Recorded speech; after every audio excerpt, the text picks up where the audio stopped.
کبھی کبھی اللہ سب سے بڑے راز سب سے چھوٹی صورتوں میں چھپا دیتے ہیں۔ سورہ کوثر بھی انہی میں سے ہے۔ ہو سکتا ہے سورہ کوثر کی 3 آیات آپ کو اپنے رب کا شکر ادا کرنے والا بنا دیں۔ آئیں دیکھتے ہیں سورہ کوثر میں وہ کون سے راز چھپے ہیں۔ السلام علیکم۔ سورہ کوثر قرآن کی سب سے چھوٹی سورت ہے، صرف 3 آیات ہیں، لیکن کبھی کبھی اللہ تعالیٰ اپنے سب سے بڑے راز سب سے مختصر الفاظ میں بیان کر دیتے ہیں۔ یہ صرف 3 آیات نہیں، یہ ایک ٹوٹے ہوئے دل کو دوبارہ زندہ کرنے والی صورت ہے۔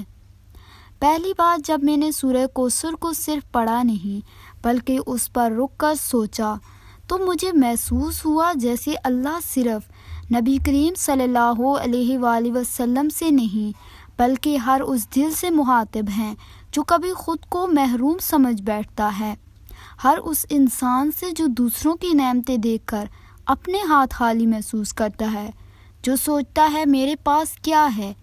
اسی لمحے اللہ تعالیٰ فرماتا ہے، بے شک ہم نے آپ کو کوثر عطا کر دیا۔ میں دیر تک صرف ایک لفظ پر رکی رہی۔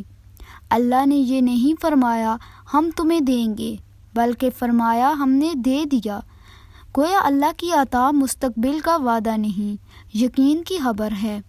اللہ جب دینے کا فیصلہ کر لیتے ہیں تو وقت صرف اس نعمت کے ظاہر ہونے کا انتظار کرتا ہے۔ پھر میں سوچنے لگی، آخر کوثر ہے کیا؟ کیا صرف جنت کی ایک نہر؟ جی ہاں، صحیح حدیث ہمیں بتاتی ہیں کہ کوثر جنت کی ایک عظیم نہر ہے جو اللہ نے اپنے محبوب کو عطا فرمائی، یعنی ایسی بلائی جس کا شمار ممکن نہ ہو۔ پھر اچانک مجھے محسوس ہوا ہم نے نعمتوں کی تعریف ہی بدل دی ہے۔ ہم رزق کہتے ہیں اور ذہن فوراً تنخواہ، کاروبار اور پیسے کی طرف چلا جاتا ہے۔ حالانکہ کبھی اللہ تمہیں پیسہ کم دے دیتا ہے لیکن دل میں ایسا سکون دے دیتا ہے جو کروڑوں روپے خرید نہیں سکتے۔ کبھی وہ تمہیں بڑی شہرت نہیں دیتا لیکن چند ایسے مخلص لوگ عطا کر دیتا ہے جو پوری دنیا سے بڑھ کر ہوتے ہیں۔ کبھی وہ تمہیں ہر دعا کا جواب فوراً نہیں دیتا لیکن دعا مانگنے والا دل چھینتا بھی نہیں۔ اور یقین کرو اللہ سے مانگنے والا دل بھی ایک بہت بڑا رزق ہے۔ ہم اکثر سمجھتے ہیں کہ رزق وہ ہے جو ہاتھ میں آ جائے، حالانکہ بعض اوقات سب سے بڑا رزق وہ ہوتا ہے جو دل میں اتر جائے، جیسے ایمان، ہدایت، قرآن سے محبت، نماز میں خشوع، گناہوں کے بعد ندامت، حرام سے نفرت اور اللہ کی طرف بار بار پلٹ آنے کی توفیق۔ یہ سب بھی کوثر ہیں۔ پھر دوسری آیات آئی، بس اپنے رب ہی کے لیے نماز پڑھو اور قربانی دو۔ میں دیر تک اس ترتیب پر غور کرتی رہی، پہلی عطا، پھر عبادت، پھر نعمت، پھر شکر۔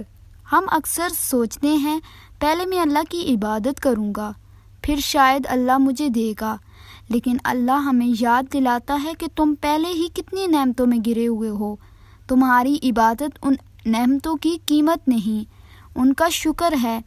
تب مجھے احساس ہوا نماز صرف فرض ادا کرنے کا نام نہیں، یہ اس رب سے ملاقات ہے جس نے مجھے میرے مانگنے سے پہلے بے شمار چیزیں عطا کی۔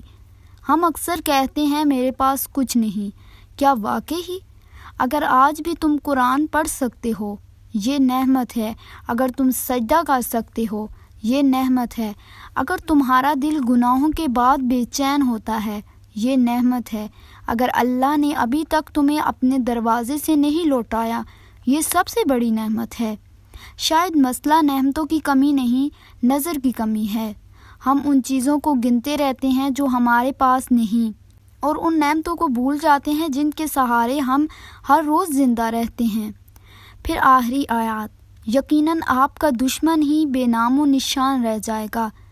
کتنی عجیب بات ہے، اللہ نے نبی کریم صلی اللہ علیہ وآلہ وسلم کو اپنے دشمنوں کے جواب میں لمبی دلائل نہیں دی، صرف ایک جملہ کافی تھا۔ گویا اللہ فرما رہے ہوں، تم اپنا دل میرے ساتھ جوڑے رکھو، تمہارے دشمنوں کا معاملہ میرے حوالے ہے۔ یہ آیات صرف رسول اللہ صلی اللہ علیہ وآلہ وسلم کے لیے تسلی نہیں، یہ ہر اس انسان کے لیے بھی ہے جسے لوگوں کے طعنے، نفرت، حسد اور مخالفت اور بے قدری نے تھکا دیا ہے۔ ہم اپنی صفائیاں دیتے رہتے ہیں، لوگ پھر بھی نہیں مانتے۔ ہم خود کو ثابت کرتے رہتے ہیں، لوگ پھر بھی باتیں بناتے ہیں۔ لیکن سورہ کوثر سکھاتی ہے ہر جنگ کا جواب زبان سے نہیں دیا جاتا۔ کچھ جنگیں خاموش سجدوں میں جیتی جاتی ہیں اور کچھ فیصلے اللہ خود سناتے ہیں۔ تب مجھے محسوس ہوا سورہ کوثر صرف آیات نہیں، یہ 3 سبق ہیں۔ پہلا، اگر اللہ نے تمہیں کچھ دیا ہے تو اسے پہچانو۔ دوسرا، اگر اللہ نے دیا تو اس کا شکر ادا کرو۔ اور تیسرا، اگر لوگ تمہیں گرانا چاہتے ہیں تو پریشان نہ ہو، اللہ کے فیصلے انسانوں کے فیصلوں سے کہیں بڑے ہوتے ہیں۔ شاید اسی لیے یہ قرآن کی سب سے چھوٹی سورت، کیونکہ بعض اوقات زندگی بدلنے کے لیے لمبی کتابیں نہیں، صرف 3 آیات کافی ہوتی ہیں، بشرط ہے وہ زبان سے نہیں دل سے پڑھی جائیں۔ جزاک اللہ۔